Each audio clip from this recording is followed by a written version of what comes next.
छोटे से गांव में मोहन अपनी पत्नी और अपने 10 वर्षीय बेटे के साथ एक छोटे से घर में रहता था। मोहन के माता-पिता बचपन में ही गुजर चुके थे, इसलिए वह खेती-बाड़ी या मजदूरी करके अपना और अपने परिवार का गुजारा करता था। वहीं उसकी पत्नी कुंती एक बड़े आदमी के घर पर साफ-सफाई का काम करती थी। दोनों पति-पत्नी मिलकर खूब मेहनत करते थे और अपने बेटे राजू के साथ कठिनाई भरा जीवन व्यतीत करते थे। यूं तो हमेशा ठंडी के समय -2 डिग्री तापमान रहता था, लेकिन इस साल ठंडी के साथ-साथ बारिश का भी कहर अपने चरम पर था, जिसके कारण ठंड और बारिश ने बहुत जोर से अपना कहर ढाया।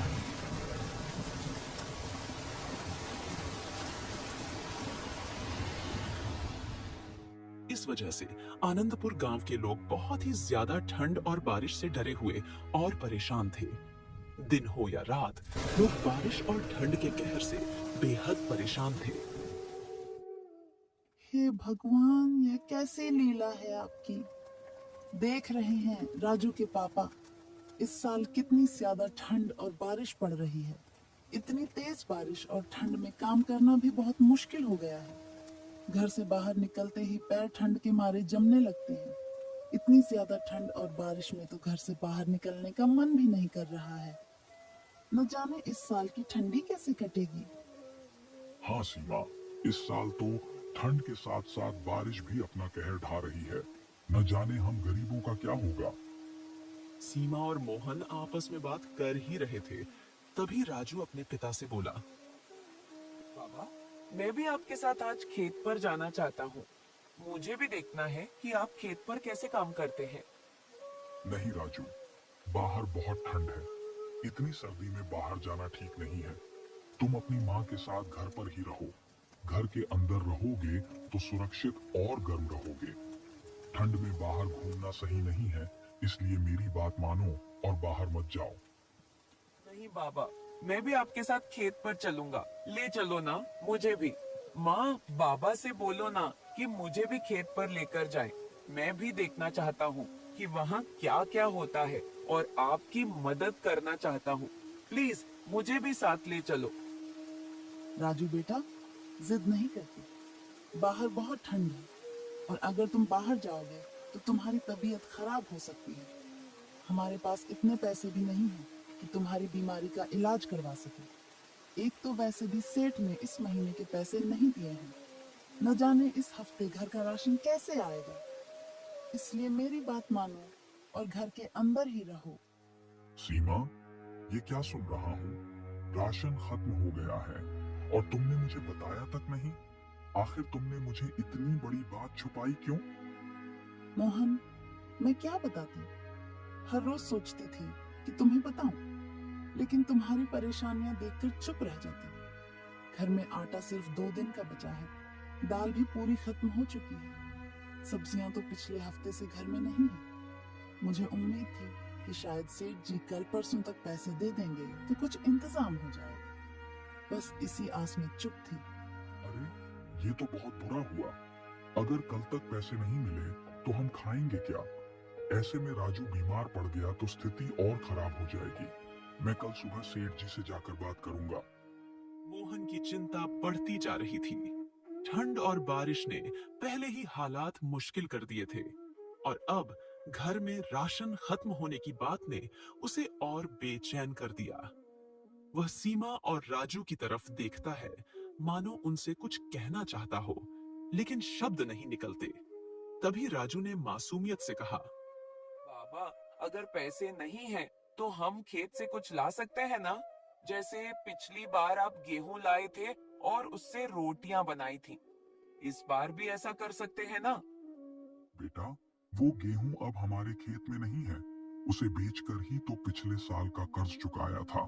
इस बार फसल भी खराब हो रही है, ऊपर से ठंड और बारिश ने सब बर्बाद कर दिया।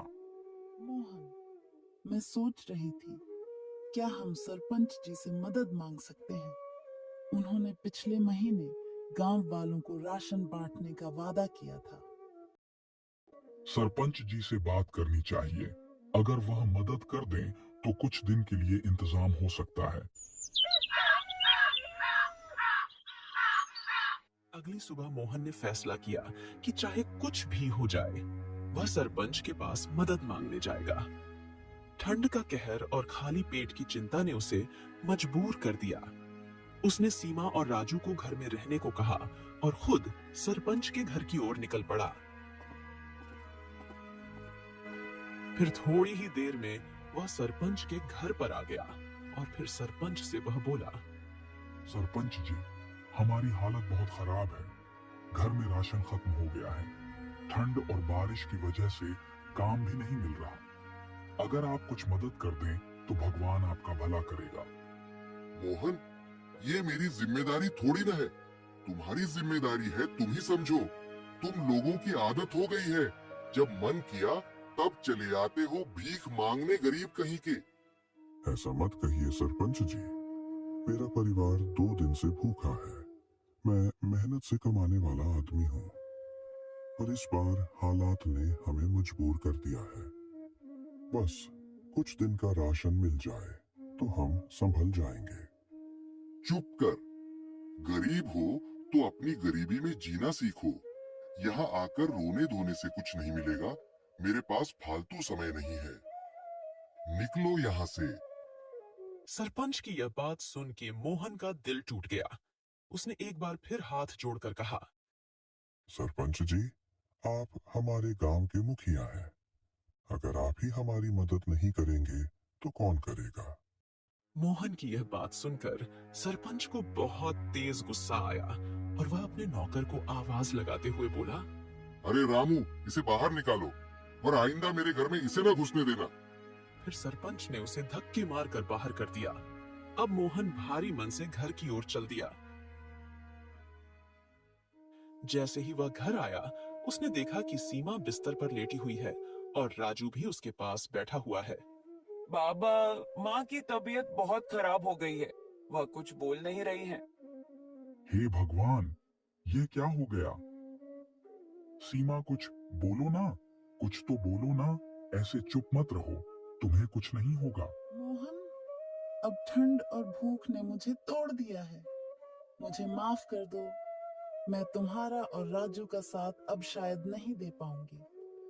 अब मोहन की आंखों से आंसू बहने लगे। उसने सीमा का हाथ पकड़ा और रोते हुए बोला, नहीं सीमा, ऐसा मत कहो। तुम हमें छोड़कर नहीं जा सकती। मैं कुछ करता हूँ, तुम ठीक हो जाओगी।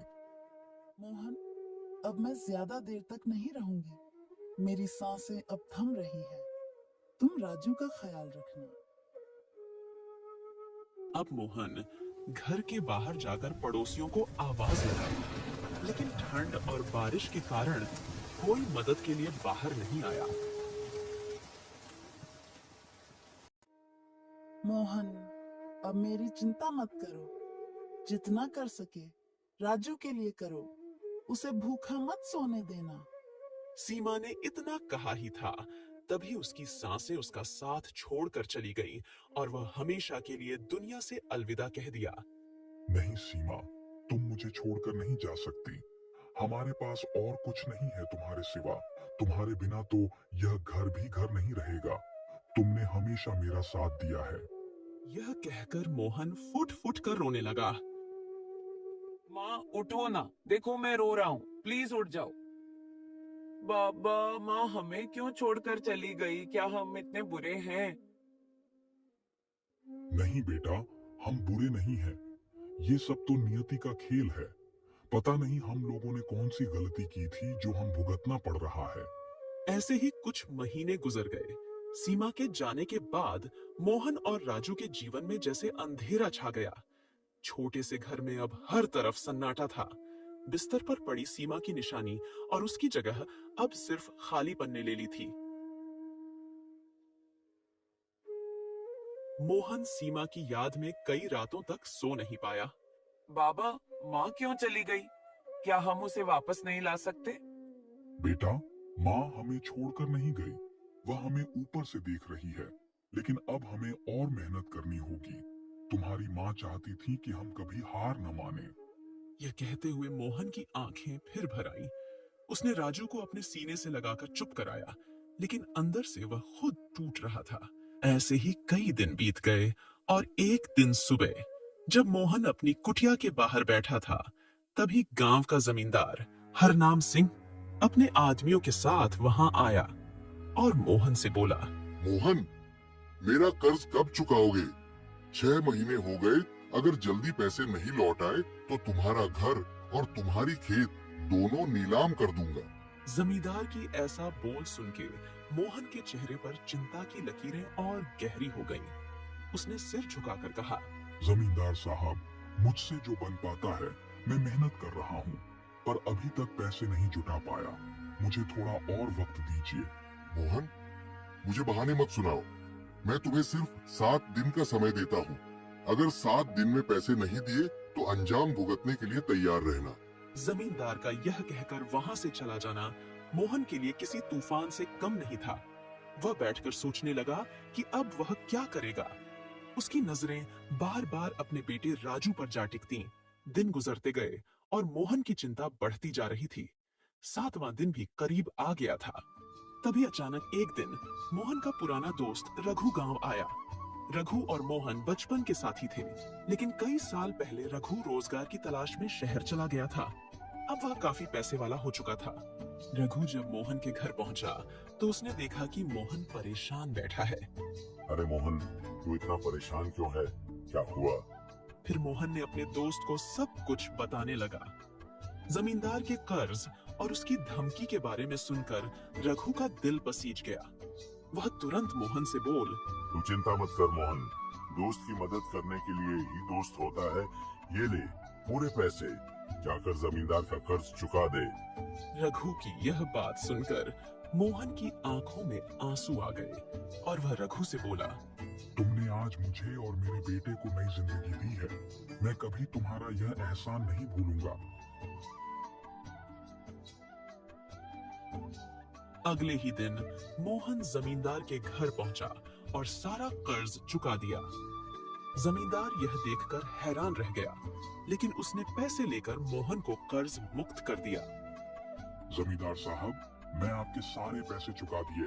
अब आपका पैसा हमारे पास 1 भी रुपया नहीं है। वह तो ठीक है, लेकिन एक बात बता, इतने सारे पैसे तेरे पास आए कहाँ से? पैसे कहीं से भी आए, आपको आपके पैसे मिल गए ना। इतना कहकर मोहन वहां से चला गया।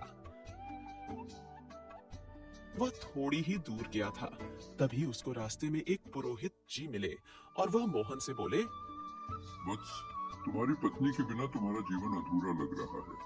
मैं देख सकता हूँ कि तुमने उसके लिए कितना दुख दर्द सहा है। पुरोहित जी की यह सब बात सुनकर मोहन भावुक होकर कहा, पंडित जी, मैंने अपनी पत्नी को खोकर बहुत कुछ सहा है।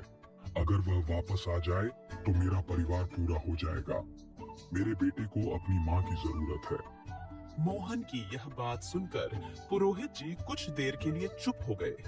फिर उन्होंने गहरी सांस ली और अपनी झोली से एक छोटा सा दीपक और चमकीला सिक्का निकाले और बोले, बेटा, यह दीपक और यह सिक्का तुम्हारे लिए वरदान है।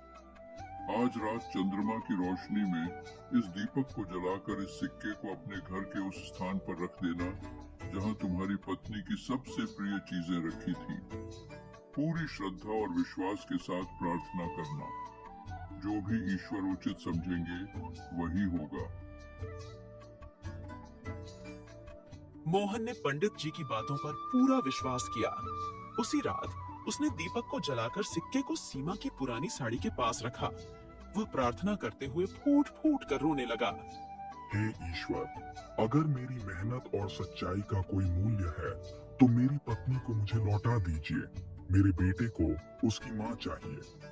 धीरे धीरे दीपक की लौ तेज होती गई। कमरे में एक अद्भुत प्रकाश फैल गया।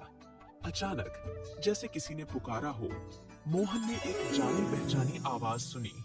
उसने पीछे मुड़कर देखा तो सीमा वहां खड़ी थी। सीमा को देखकर मोहन की आंखों से आंसू बहने लगे।